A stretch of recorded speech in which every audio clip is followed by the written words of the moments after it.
Hello everyone, my name is Xiajie. I'm from Tianjin Foreign Studies University. In today's lecture, I'd like to share with you some basics about tea culture in China. The world seems to be separated into people who love coffee and people who love tea. However, of course, many people do enjoy both. In reality, there are more tea drinkers in the world than coffee drinkers. In fact, tea is the world's second most popular drink after water. A cup of tea in the morning can make your day. It can give you the freshness to stay active all day, much like coffee does, but with more minerals and antioxidants and less caffeine. Tea has reached every corner of the world, and its popularity is still on the rise. Today, let's take a look at this simple beverage, from its ancient start in China to its spread to different parts of the world. We will consider how this drink is prepared and enjoyed, and the close connection between tea drinking and Chinese culture. The history of tea drinking in China and the world. China was the first country in the world to discover and utilize tea, though the way people enjoy tea has changed greatly over time. According to one of the Chinese legends, tea was discovered some 5,000 years ago by Shen Nong, whose name literally means divine farmer. Shen Nong is considered to have been one of the first three emperors of the ancient times in China, and is seen as the father of Chinese medicine.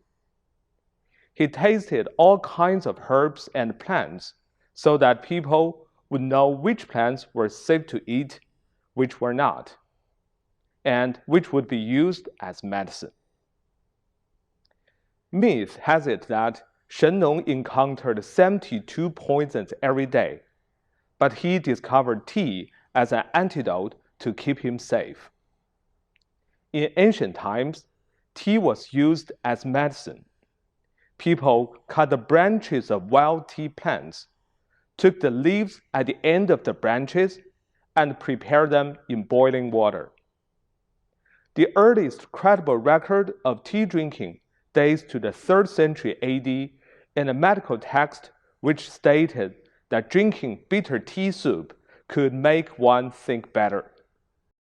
Under the Qin and Han dynasties, between 221 BC and 220 AD, people pressed fresh tea leaves into pancake-shaped tea balls, and then sun-dried the tea cakes for storage. While drinking, people boiled broken tea balls in pots, mixed with salt and spices such as ginger and spring onion. Tea was also one of the most important commodities that was traded along the Silk Road. Tea evolved into a beverage from a medical drink under the Sui and Tang dynasties, roughly between the 7th to 10th centuries. Tea trees were extensively planted, and drinking tea became a pleasant enjoyment activity.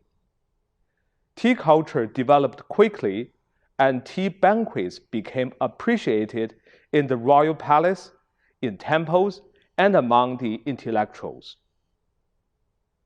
Written in the 8th century, Louis' Cha Jing, or the Classic of Tea, pushed the status of tea to a new level. In the book, Louis expounded the art of tea from the two aspects of the natural sciences and the humanities, marking the formal formation of Chinese tea culture. The Classic of Tea is the earliest, most complete, and most comprehensive introduction to tea in China and even the world. It is known as the Encyclopedia of Tea. The period between the Song and Yuan dynasties, from the 10th century to the 14th century, was important for the development of tea culture. tea became people's essential drink in their daily lives. The number of tea houses increased rapidly. Books, poems, and paintings about tea were popular. The trade of tea between the central part of China and the regions outside of the Great Wall developed further. Tea came to be offered not only in tea balls, but also in loose tea and powdered form. Standards for tea and tea drinking were made higher. Tea connoisseurs even held competitions to judge the quality of tea, including the tea leaves, water, drinking ware, and the skill of preparing tea. The next few hundred years saw tea varieties developed even further, and tea drinking continued to be widely loved by people of all classes. Great improvement was made in the production and enjoyment of tea. Infusing tea leaves in hot water, a way similar to how people prepare tea today, became the standard method of tea preparation. Tea was sold in wider areas around the world, including Southeast Asia and Africa. The sale of tea came to be an increasing part of the trade between China and the West. In Europe and America, the habit of drinking tea was formed, first among the upper classes and later among the average people. Tea entered the commercial age and became a drink for the entire world. The history of world trade in tea. The spread of tea outside of China can be traced back to the Western Han Dynasty. Merchants traded tea to Central Asia, West Asia, and South Asia by land, often following the famed Silk Road. The Silk Road was an ancient 7,000-kilometer trade route spanning from China to the Mediterranean Sea that lasted from about 100 BC until the Middle Ages. In addition to the silk, for which it was named, the various peoples of Asia transported all types of commodities and goods along the route. One of the most important introductions to the West was tea. The tea trade slowly expanded west from China and Mongolia into India, Turkey, and beyond. Tea was exchanged for everything from horses to jewels, dried herbs, and spices.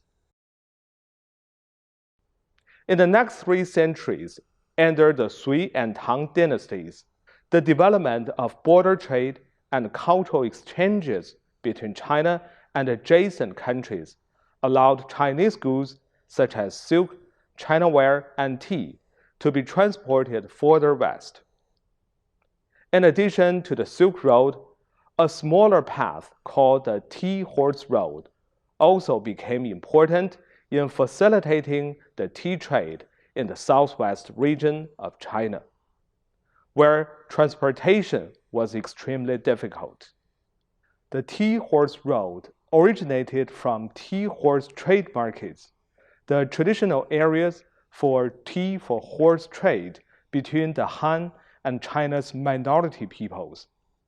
It began with the interest of the minorities in tea during the Tang Dynasty and became a critical trade route connecting China to Southern Asia, before stretching further into Western Asia and Africa.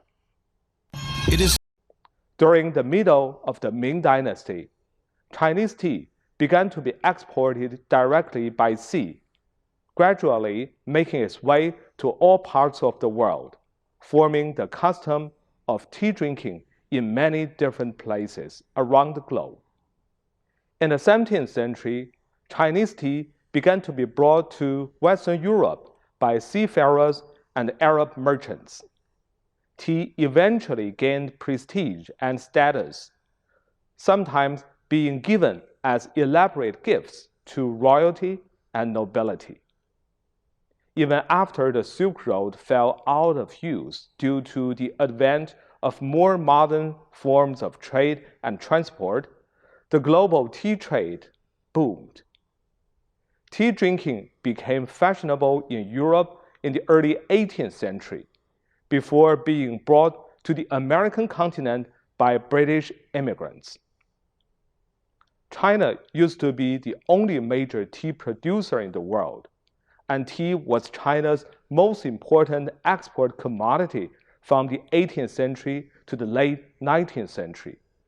Tea used to make up as much as 70% of China's total exported goods in the early 19th century, generating huge revenues for the Qing dynasty. The British successfully experimented with growing tea and made large-scale tea production in India and Sri Lanka, possibly by mid-19th century.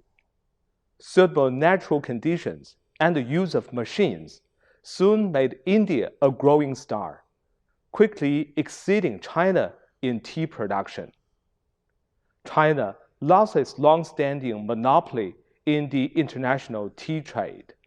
By the early 1900s, tea was being grown in more new places, including Indonesia, Kenya, and other British colonies in Africa. Tea bags and sachets also emerged as an easier way for individuals to brew tea, and this comforting drink was being consumed just about everywhere.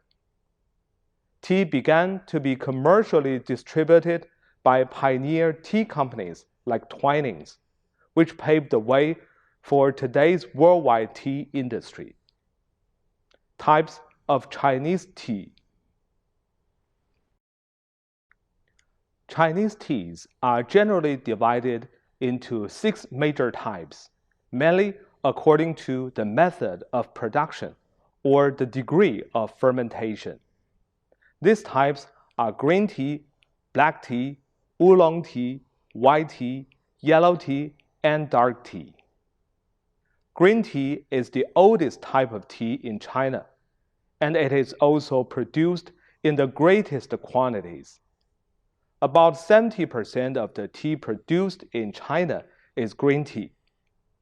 In green tea, the leaves are not fermented, so they largely retain the original flavor, which is simple, elegant, and enduring.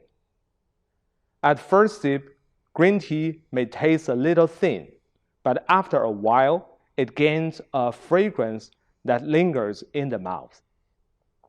Some of the most famous green tea varieties include Westlake Longjing, Maofeng of Mount Huangshan, Dongting Biluochun, and Lu'an Guapian. These varieties are named for the places where they are grown and the characteristics which make each variant distinctive.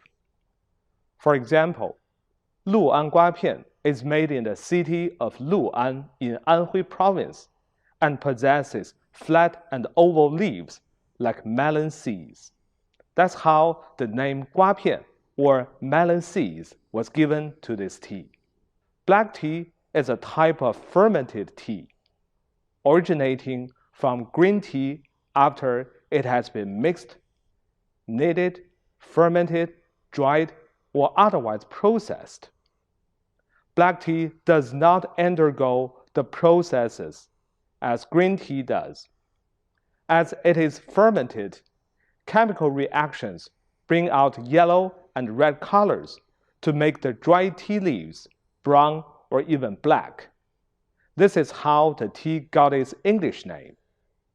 Compared with green tea, black tea gives a stronger and thicker flavor. Some black tea contains scents of honey, caramel, or even a touch of smokiness. Black tea first appeared during the Qing dynasty and is therefore much younger than green tea. However, it occupied an important position in China's foreign trade at the end of the Qing dynasty and was the main type of tea exported to Europe and America. Oolong tea is somewhat intermediate between green and black tea. The finishing technique is that of green tea, but the preparation involves fermentation, like black tea. This semi-fermented tea has both the fresh and clear flavor of green tea and the thick and luscious fragrance of black tea. White tea is characterized by its tiny hair, known as pekoe, its green leaves, and its red tendons. It is a slightly fermented tea. Weathering is a key process during the production of white tea. Well-aged white tea is believed to have special medicinal values. After a long period of aging, the taste of white tea becomes more mellow, and the color of the soup turns to be yellow or orange. Yellow tea is a micro-fermented mature tea. Whilst producing green tea, people found that if the leaves were not dried promptly after being processed, they would turn yellow in color, forming yellow tea. Both the tea leaves and the brewed soup have a yellow color. Yellow tea is smooth and aromatic, possessing a sweet, clean, and bright floral taste. Dark tea is a unique type of tea made by post-fermentation. It used to be commonly compressed into bricks and sold in the western minority areas of China. It is called dark tea due to the color of its dried tea leaves, which result from its old and coarse raw materials and the long time fermentation during its production. How to enjoy Chinese tea. This is how most people make tea. And sure, you can do it like that. It's perfectly fine. But if you want to try something a little different and brew tea the traditional Chinese way, come, sit down and have a cup of tea with us.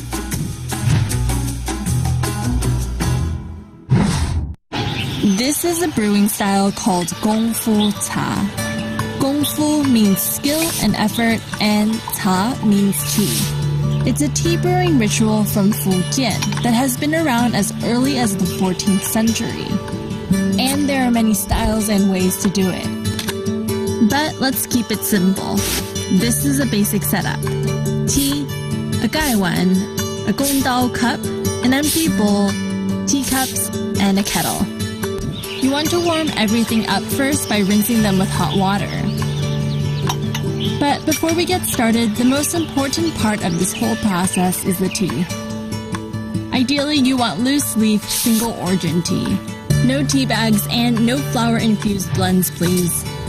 The leaves and tea bags are inferior in quality, and because the leaves are crushed, the flavor is released all at once. The benefit of using whole tea leaves is that the flavor will come out slowly, and you can make more brews. Generally speaking, there are 6 types of tea. I'm putting in around 5 grams. This is a gaiwan. It'll be used for brewing, not for drinking. Put some tea in your gaiwan. Now brew some water and pour it in. Okay, let's continue. Tilt the cap, lift up a pinky, and pour the tea into this. This is called a gongdao cup. This is used to portion out the tea. Then fill the teacups and pour everything into the empty bowl.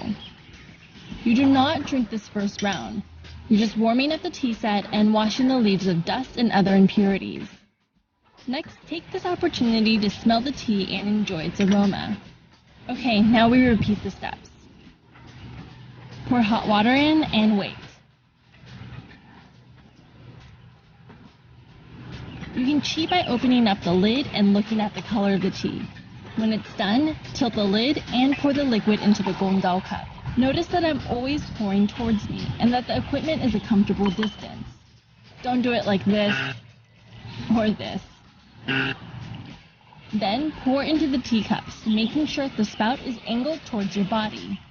This is done out of politeness. Drink, then repeat up to 4 times. So how hot should the water be?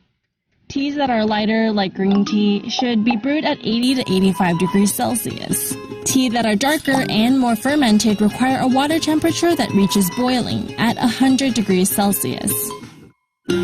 Today, with oolong tea, I'm working with 85 degrees Celsius. For lighter teas, you can use a gaiwan. The gaiwan's advantage is that you can see the color of the tea easily.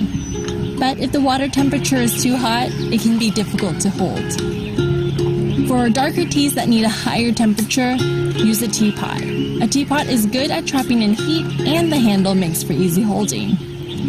If you're using a teapot, the process is more or less the same. Pour in water, cover, wait.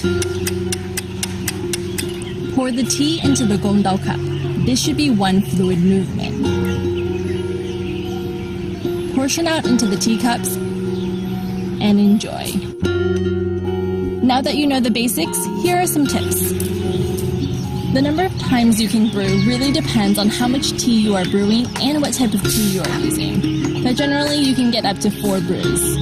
With that said, adjust your brewing time every time you brew. Tea leaves wear out, so the more brews you make, the longer you have to wait. Again, there is a lot of material out there about the ideal temperature and tea to water ratio. But don't get caught up in all of that. Experiment or keep a notebook with your ideal ratios.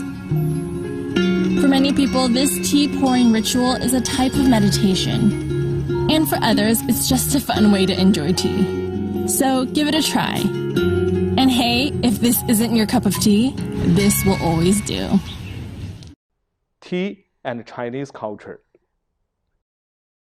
Since its emergence more than 2,000 years ago, Chinese tea culture has evolved through many different dynasties and periods.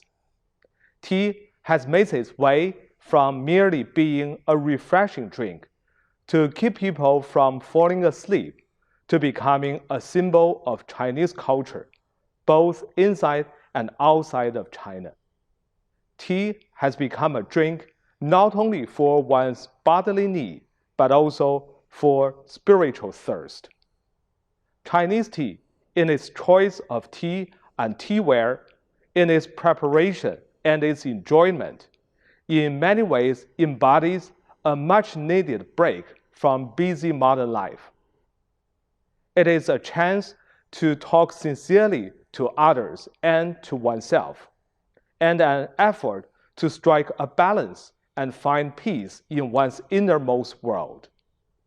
The pursuit of harmony, clearness, and elegance has marked Chinese tea culture in the combination of both the way of tea and the art of tea. When drinking tea, harmony is to be achieved between man and nature, and also between people. Traditional tea utensils, such as bamboo spoons or clay teapots, stress the use of natural materials. The enjoyment of tea in the spot of natural scenery, or simply with the reproduction of nature through paintings or music, is also helpful to make the experience more complete. Or simply drinking tea together with family and friends makes a good opportunity for communication. Many appreciate such time spent with their loved ones when tea brings them closer. Moreover, many agree that when drinking tea, they have a better ability to talk to themselves, to think more deeply, and to listen to themselves more attentively. An examination of the inner self is another healthy benefit of drinking tea alone. Tea is not a drink with an intense flavor, nor does its refreshing and sobering effect work at once. One has to clear one's senses, perhaps one's mind as well, to better enjoy the smell, the taste, the warmth, and the trouble-free world hidden in a cup of tea. Driven by the non-stop stress of work and life, as well as a constant urge to get ahead, one would never have the luxury of truly enjoying the drink, of appreciating the color of the brew, the smoothness of the porcelain, or the simple and pure life condensed in a cup of tea. Such beauty is hidden in the subtlety of everyday life and in the clearness of one's mind. One may find a more peaceful and beautiful world inside a small cup of tea. In Chinese tea culture, elegance is everywhere. It is in the choice of tea room, teaware, and even the water used for making a particular tea. It is in the skills and the style of preparing and serving the brew. It is also in the process of enjoying the drink. However, above all, elegance exists in the way people move, talk, and show respect for each other. Modesty and etiquette are the basis of elegance. In Chinese culture, tea has come to be a symbol of people's pursuit for truth, beauty, and a simple and modest life. Yet, all of this pursuit is artfully placed upon a respect for nature, for other people, and for oneself. This is why Chinese tea culture is not merely a culture of behavior, rather, it is a culture of mentality.